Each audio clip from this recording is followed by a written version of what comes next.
The voice that stopped the entire room belonged to a woman who had never once in her 63 years questioned her right to stop any room she walked into.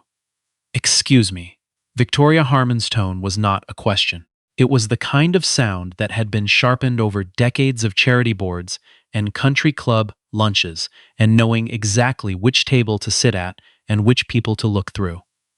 "I don't believe you belong here." Zara Osei did not turn around immediately. That was the first thing people noticed later.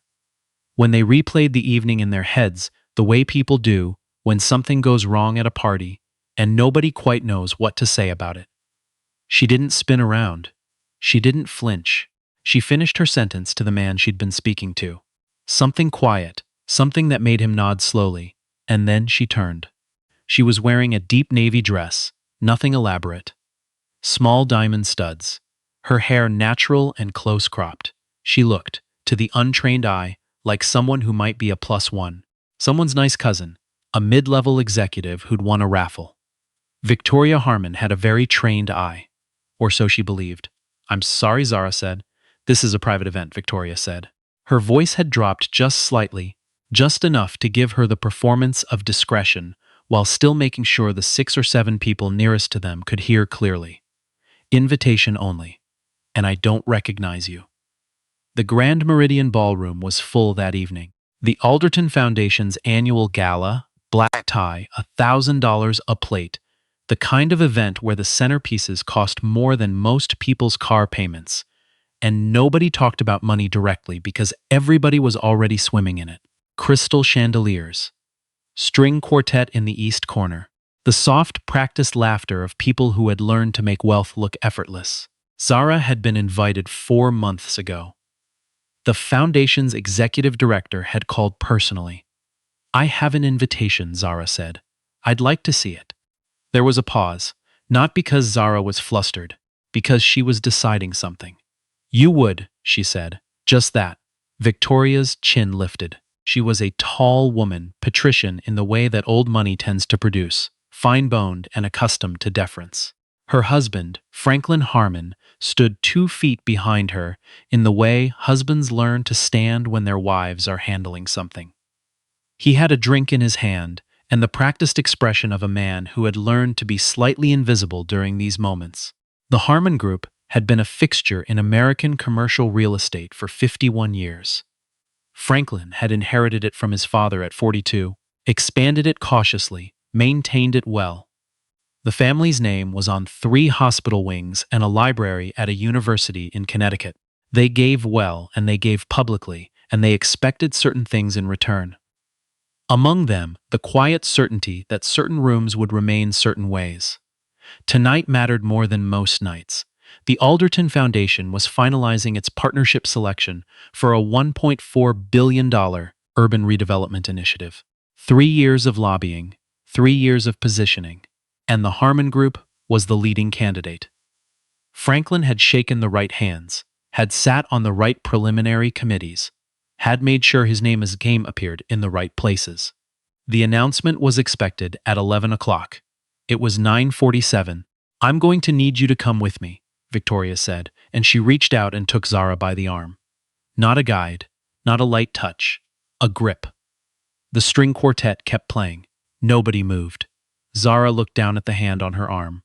She looked up at Victoria Harmon's face, and for one long moment, the expression on her own face was something that the people watching couldn't quite name. It wasn't anger, exactly. It wasn't embarrassment. It was something more like recognition. Like she had known in some part of herself that this was always a possibility, and she had decided long ago how she would handle it when it arrived. She removed Victoria's hand from her arm, calmly, the way you'd move a glass off the edge of a table. "Don't touch me again," she said. Victoria's eyes went sharp. "Security will be here in." "My name is Zara Osei," she said, quietly, not loudly, not for the room, just for Victoria. "I'm the keynote speaker for the 9:15 presentation that you apparently left before it finished.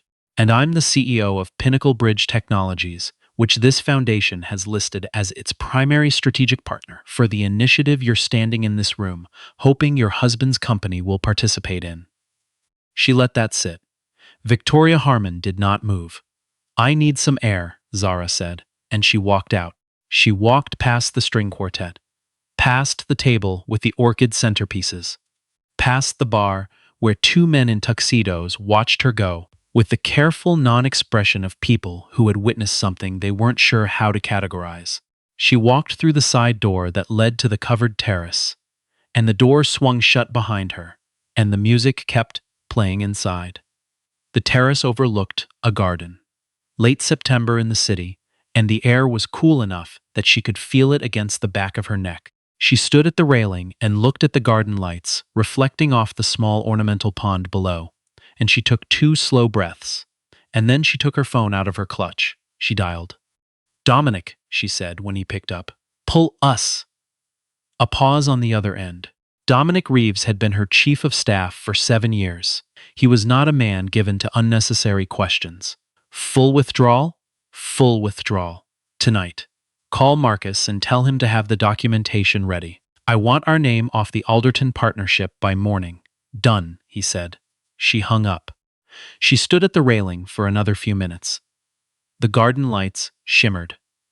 A couple came out onto the terrace briefly, saw her standing there, and went back inside. She wasn't sure if they recognized her or not. It didn't particularly matter. She thought about her mother's apartment in East Cleveland. 3rd floor, no elevator.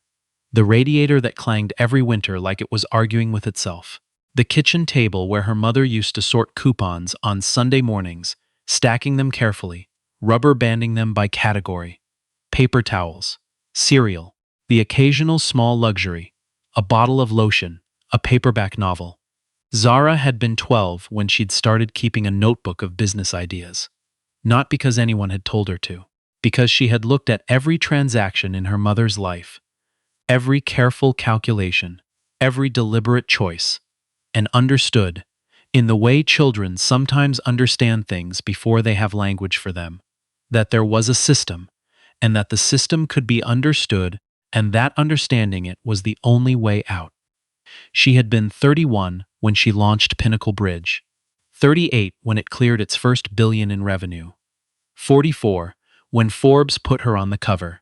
She was 46 now, standing on a terrace in a navy dress, and a woman who had never had to think about systems, because she had been born inside the right one, had just put her hand on her arm and told her she didn't belong.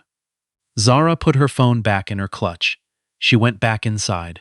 The first person she saw when she re-entered the ballroom was the foundation's executive director, a woman named Patricia Chen, moving toward her with the kind of focused, purposeful speed that meant something had already happened. "Zara." Patricia's voice was low and tight. "I just heard. I am so sorry. I want you to know that what happened is completely—" "It's all right," Zara said. "It is absolutely not, Patricia." She touched the woman's shoulder briefly. "I need you to know that Pinnacle Bridge has withdrawn from the Alderton partnership. My chief of staff is handling the paperwork tonight. This isn't a negotiation. The decision is made." Patricia Chen went very still. "That's Zara. That's $1.4 billion. I know what it is.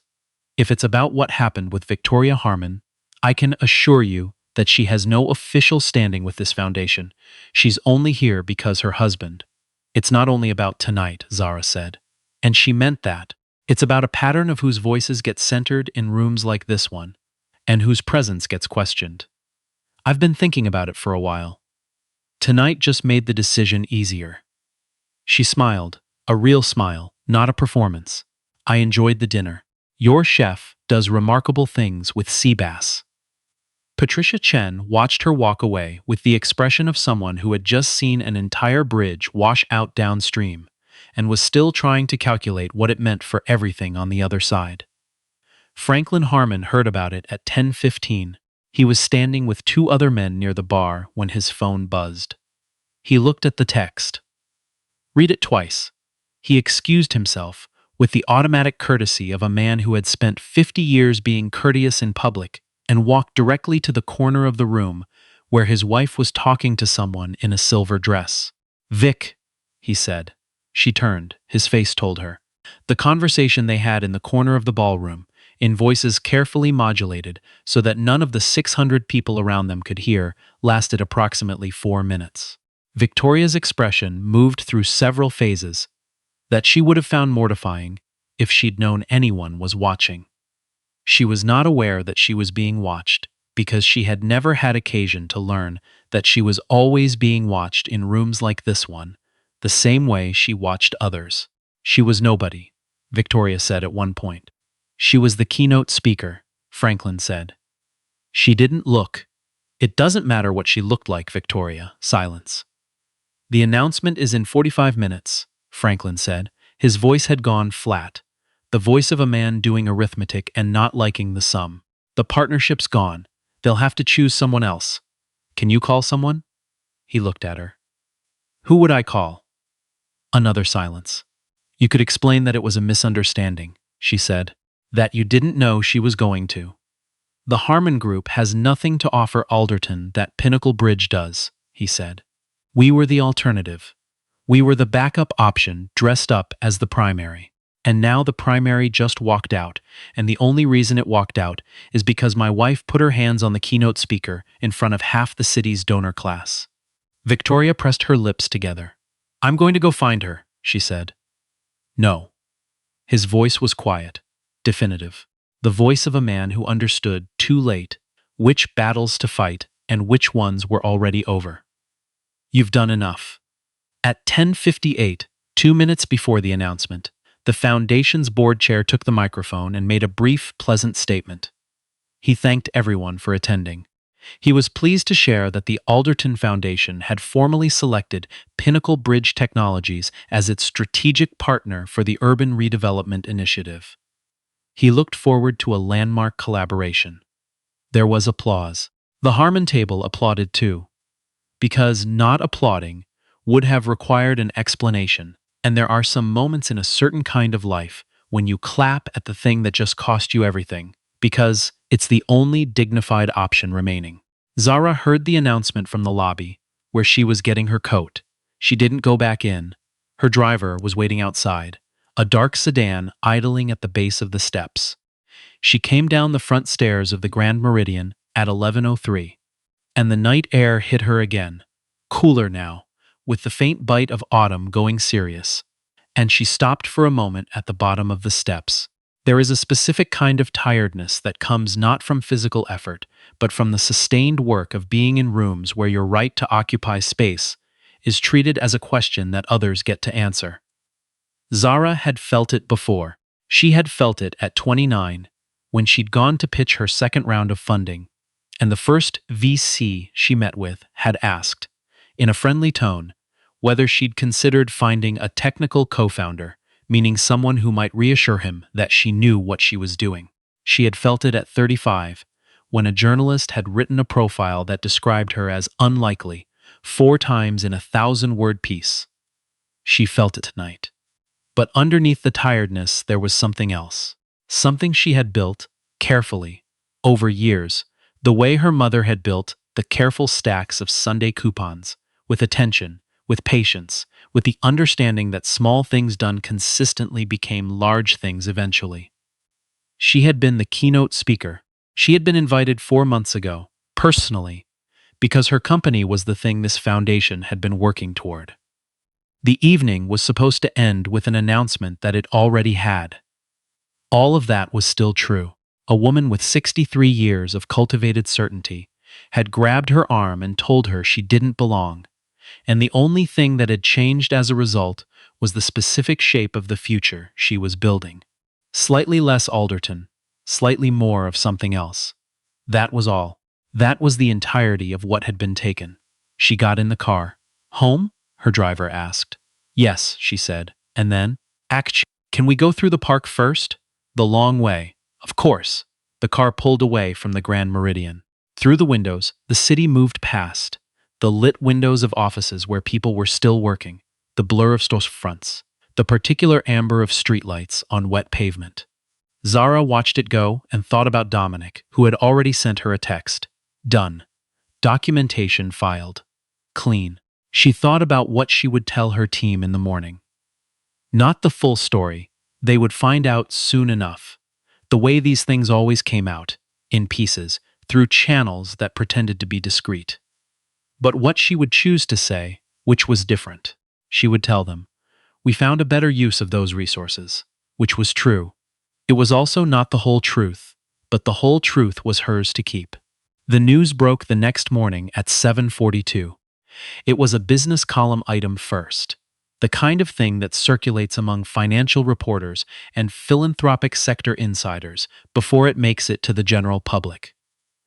Pinnacle Bridge Technologies withdraws from Alderton partnership hours before announcement. Confirmation of partnership with competing regional initiative instead. One with more autonomy, more equity stake, better structural terms for the communities the redevelopment was meant to serve. Quotes from Zara were measured, professional. "We're excited about the new direction. It reflects our values better." By 9 a.m., a reporter who covered the intersection of philanthropy and social justice had gotten hold of a slightly more detailed account of what had happened the previous evening at the Grand Meridian. By noon, 2 witnesses had spoken on background.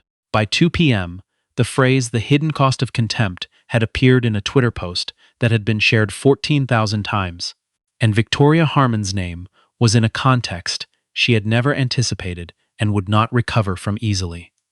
Franklin Harmon called the foundation's executive director at 8:15. The conversation was short. Patricia Chen was not unkind, because she was a professional, but she was also not unclear. The Harmon Group's preliminary committee role would not be renewed. They would be thanked for their years of involvement. There was no path back in, not to this, and by implication not to the things that came adjacent to this, the things that a name on a committee made possible. He sat in his office afterward, with the call ended, and the phone on his desk, and looked out at the city. The way men look at things when they're trying to understand how something they built has suddenly become a thing they cannot fully find anymore. Victoria did not see the social media coverage until a friend sent it to her at 11, with a text that read, "Vic, have you seen this?" She sat in their apartment's morning room, with her coffee going cold, and read through the comments and recognized, somewhere in her chest, a sensation she did not have the habit of naming because she had not had frequent occasion to feel it. She had not known. That was the thing she kept returning to in the hours after. She had not known who Zara was, and she was aware she was not, whatever else she was, an unintelligent woman, that this was worse, not better. That "I didn't know" was not a mitigating factor but an indictment. That the reason she had not known, the reason she had looked at a woman in a navy dress with natural hair and assumed she did not belong, was a reason she did not want to examine in any bright light. She reached for her phone. She put it down. She reached for it again. She did not know what she would even say. "I'm sorry, I didn't know who you were," was not an apology. She understood that much. But everything else, the actual apology, the one that would require acknowledging what the knowing and the not knowing were really about, was a sentence she didn't know how to begin. She left the phone on the table and went to stand at the window and looked at the city. The same city her husband had looked at 3 hours earlier from a different angle. Both of them in the process of understanding something about the evening that they should have understood before it began. Dominic sent Zara a summary at 10:30. Coverage, key quotes, sentiment analysis, a note about 3 inbound interview requests. He was efficient and thorough, which was why she kept him, and also because he made good coffee and had never once used the phrase "moving forward" without irony. She was in her office by then. 23rd floor, windows facing northeast, the kind of view that had taken her 15 years to earn, and that she had never once taken for granted. Her desk was clean. She had a habit of clearing it completely at the end of each day, a residue from the years when her desk had been a folding table in a 1-bedroom apartment, and keeping it clear was a way of making the space feel larger than it was. She read the summary. She read the 3 interview requests. She thought about which one she wanted to take. The one that caught her eye was from a journalist who covered workforce equity in technology. Not the big splash, not the viral moment, but the sustained conversation. The kind of piece that got read by people who were paying attention for longer than a news cycle. She typed back, "I'll do the one with Renata Voss at Tech Equity Journal. Schedule it for Thursday." Then she pulled up the documentation for the new partnership. The one her team had been quietly building for 3 months. The one with better terms and a governance structure that actually centered the communities being redeveloped rather than using them as the backdrop for a press release. The Alderton announcement had been the bigger splash. This was the better deal. She had known that for weeks. The question had been timing, and then the timing had resolved itself. She thought again, briefly, about the terrace, about the garden lights on the water, about the 2 slow breaths she had taken before she picked up the phone. There had been a moment, standing at that railing, when she had felt the full weight of it. Not just last night, but all of it. Every room like that one, every hand on an arm, every carefully pleasant voice that was not asking a question. The weight was real. She wasn't going to pretend otherwise, not to herself, and not in the Thursday interview if it came up. But the weight was not the last word on the subject. She had built something. She was continuing to build it. And what she had learned from her mother's kitchen table and the folding desk and 15 years of rooms where she had to prove before she could participate was that the build was not diminished by the weight. If anything, it was made more solid, more deliberate, more clear about its own purpose. Her assistant knocked. "Your 9:30 is here. Send them in," she said. She closed the summary. She straightened the single folder on her desk. And when the door opened, she looked up with the full, unhurried attention of a woman who knew exactly where she was and exactly what she was doing there, and she said, "Good morning. Let's get started."